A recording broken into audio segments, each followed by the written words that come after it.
Welcome to today's Explainer. Today, we are going to unpack a painfully common experience. I'm talking about that massive, totally frustrating gap between your sky-high ambition and your complete lack of daily action. I mean, you picture your success all the time, right? Your vision is crystal clear. You can almost taste what it would be like to finally launch that business, or write that book, or get into the absolute best shape of your life. But instead, you watch your peers pass you by, achieving things you know deep down you are equally capable of doing, while you just sit on your brilliant ideas. It's an agonizing feeling. You promise yourself, okay, tomorrow will be the day.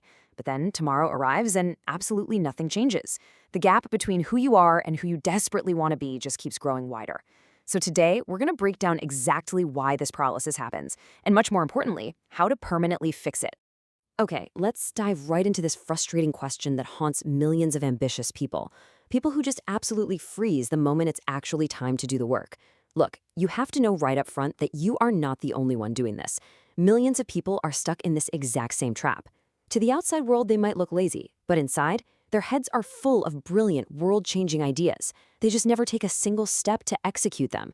I mean, we all know someone, or hey, maybe we are that someone, who owns 50 different domain names for businesses they never started, or who has 3 half-written novels just sitting abandoned in a desk drawer. And honestly, the worst part about all of this? You know exactly what you're capable of. You know you have the talent. And that self-awareness is exactly what makes the inaction feel so incredibly heavy and suffocating. Think about your own agonizing daily cycle. You probably know exactly how this goes. You wake up, motivated, staring at the ceiling, telling yourself with absolute conviction, today is the day, I'm gonna crush it. But then, mid-morning hits.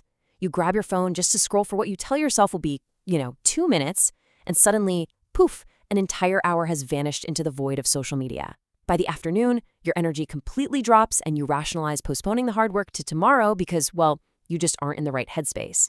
Finally, nighttime rolls around and there you are, laying in bed feeling terrible, staring at the ceiling again, just overwhelmed with guilt. And to make yourself feel better, you map out these perfect, elaborate new plans in the dark when you suddenly feel motivated again. Then the sun comes up and the endless loop completely resets. Section 1. Your brain's secret battle. Understanding the biological survival instinct. So, to actually escape this endless cycle, we have to realize that you're not a bad person, you aren't lacking talent or brains, you are just losing a biological battle inside your own mind. This is purely about psychology and deep physical habits that have formed over a very long time. You are quite literally fighting yourself. One half of your brain, the reward seeker, wants success. It dreams big, it sets massive goals, and it genuinely wants to win the game of life. But the other half, the primitive safety seeker, is hardwired to avoid the pain of hard work at absolutely all costs. We have to remember human evolution here. Conserving energy used to keep our ancestors alive in the wild, right? If you burned unnecessary calories, you died. So your brain evolved to want things to be incredibly easy. Its primary job is to hide you from failure, stress, and unnecessary exertion. Right now, in the modern world where you aren't hunting for survival, that primitive safety-seeking side is winning. It's keeping you comfortable, but is ultimately keeping you totally stuck. The absolutely crucial point here is that your procrastination isn't laziness. It is actually a basic survival instinct trying to protect you from stress and failure. When you look at your massive, ambitious goals, your primitive brain perceives actual, literal danger. Deep, focused work consumes a massive amount of glucose and calories. Your brain views this energy drain as a threat to your biological battery. It sees a high chance that you might fail, which could lower your social standing or cause psychological pain. Your brain absolutely hates all of that, so it naturally tries to hand you an easy way out. It wants to keep you perfectly safe today, sitting motionless on the couch, even though that exact comfort is completely destroying your future potential. And this biological desire to hide creates a really dangerous dopamine trap. To avoid the perceived stress of your big goals, your brain pushes you to do something ridiculously easy instead. Like checking social media, opening a new tab to read the news, or watching just one more video. When you give in and do it, your brain releases dopamine. You get this quick, unearned hit of relief, and the stress of that big project magically disappears for a few minutes. But here's the massive, life-ruining catch. Choosing the couch over your work fundamentally rewires you. It teaches your brain that running away from your goals feels fantastic. Every single time you choose the easy distraction, you reinforce that avoidance behavior. You are training your brain to reward running away, slowly building a mental prison of bad habits where the walls get thicker and harder to break out of every single day. Ask yourself honestly right now, How many times have you put off a crucial task because you told yourself you were waiting to feel like it? You might genuinely think you just lack some magic willpower gene, or that if you just felt more motivated, your whole life would magically snap into place. But waiting for motivation is a complete scam.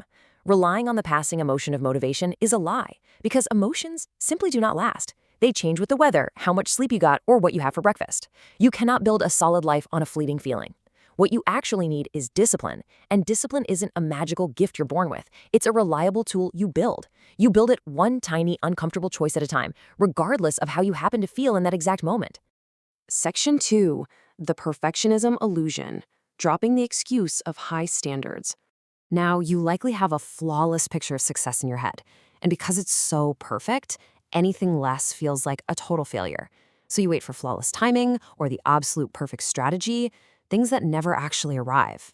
I have to be completely blunt with you here. Perfectionism is not about having high standards. It is just fear wearing a really nice suit. It is an extremely clever excuse to never start. Because think about it, if you never start, you never have to actually lose. Perfectionism is a defense mechanism for your ego. You are terrified that if you try your absolute hardest, put your soul into a project, and still fail, you'll have to face reality. You'd have to admit you might not be the hidden genius you thought you were. It's so much safer to stay in your head and keep perfectly planning without ever testing those dreams in the messy, unforgiving real world. You need to flip your perspective on this immediately. Failing is not the opposite of winning. Doing absolutely nothing is the opposite of winning. When you fail, you aren't proving that you're a loser. You are simply gaining crucial data. A failed attempt is literally just a scientific experiment that shows you exactly what not to do next time. You learn a lesson, you adjust, and you move forward smarter. But when you do nothing, you learn absolutely nothing. You stay exactly where you are, aging another day with the exact same problems. The successful people you look up to have failed more times than you have even tried. They just took messy, ugly, highly imperfect steps forward instead of staying safely frozen in the planning phase. Section 3. Designing a winning environment. Fixing your terrible room setup. So, with the psychological traps exposed, let's look at the physical world and how your immediate environment secretly controls your daily choices. Listen, you do not have a willpower problem. You likely just have a terrible room setup. If your phone is sitting right on your desk, face up, your brain is absolutely going to reach for it the second work gets hard. Winners don't have magic focus. They just build a space where doing the right thing becomes the absolute easiest choice. This is all about friction. Adding just 20 seconds of friction to a bad habit, like putting your phone on silent and tossing it in a completely different room, is often enough to break the bad habit loop entirely. Clean up your desk to clear mental clutter. Block out just one specific hour every single day that is fiercely protected for hard work. Close every extra tab on your computer. Make it incredibly hard to slack off and incredibly easy to work. And while we're talking about your environment, we really need to address another sneaky modern form of hiding: productive procrastination. Ask yourself honestly, how many self-help books have you read this year compared to the actual hours you spent building your project? You have to stop tricking your brain into thinking that listening to podcasts about finding your drive or watching endless videos about getting rich is the same thing as actually doing the work. Learning is not building. Consuming endless content makes you feel highly productive because you're gathering information, but you are completely faking it. It's just a sophisticated way to delay doing the terrifying hard work. Stop researching. You already know exactly what you need to do. Section 4. Forging your own discipline. Breaking the loop with micro habits. Knowing all of this, how do we actually turn you into a person who takes consistent action, even when your entire body wants to run away? Well, the secret is to start incredibly small. Ignore the screaming noise in your head and push through the heavy resistance using the 15-minute rule. First, accept a really harsh truth. You will rarely feel like doing the work, ever. So pick one tiny task and commit to doing it for just 15 minutes. Write one single paragraph, make one phone call. Why does this work? Because it drastically lowers the barrier to entry, so your primitive safety seeker brain doesn't completely panic. You can survive anything for 15 minutes. And the beauty is, once you start, physics takes over, and object in motion stays in motion. Accept right now that your early work is going to be terrible garbage, and that is totally fine. That's how learning works. You are just trying to get on the field and build a streak of showing up. Now, let me warn you about the reality of this journey. Sometime next week, you are going to hit a wall. You'll mess up. You might slide right back into your avoidance habits for an entire afternoon. When you inevitably hit that wall and want to quit, you must remember this deeply. Guilt does not build houses. Shame does not fix your life. Beating yourself up while lying in bed only digs the hole deeper and convinces you that you are somehow fundamentally broken. I want you to burn this concept into your brain right now. You are not a lazy person. Lazy is just a thing you did yesterday, not your identity. Your past self just avoided hard things because your brain didn't understand the long-term reward yet. But negative self-talk is incredibly dangerous. Beating yourself up actually triggers more internal stress. And what does your brain do when it feels stressed? It seeks more cheap dopamine to escape, throwing you right back into the exact same vicious cycle. Practicing extreme self-kindness, talking to yourself like you would talk to a best friend who is struggling, is mandatory. Dropping that heavy baggage of shame is exactly what allows you to move faster today without all that weight holding you down. Taking action while constantly hating yourself leads straight to inevitable burnout. You will eventually snap under that kind of relentless mental pressure.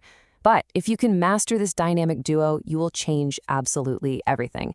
If you can combine iron discipline, the sheer ability to sit down and do the work when you completely hate the idea of it, with extreme self-kindness, the grace to forgive yourself instantly when you inevitably mess up, you create an absolutely unstoppable force. You need both of these tools working perfectly together. Iron discipline pushes you forward, while extreme self-kindness catches you when you stumble so you don't stay on the ground. It is time to stop endlessly drawing maps. It is time to finally walk into the woods. You have to realize that the timing will never be perfect to pour the concrete on your dreams. The stars are never going to perfectly align, and you will never feel completely fearless. Giant overnight leaps are a complete myth sold to you by movies. Tiny, stubborn, repetitive steps are the only truth to building anything worthwhile. You'll never feel fully prepared, and you will never have all the answers perfectly mapped out. Stop waiting for the storm to clear, and step out into the rain. I'm issuing you a direct challenge today. Nobody is coming to save you, and nobody is willing to magically drag you out of bed to build your own dream. Close this window when we're done, because you are the only one who holds the key to unlock this door.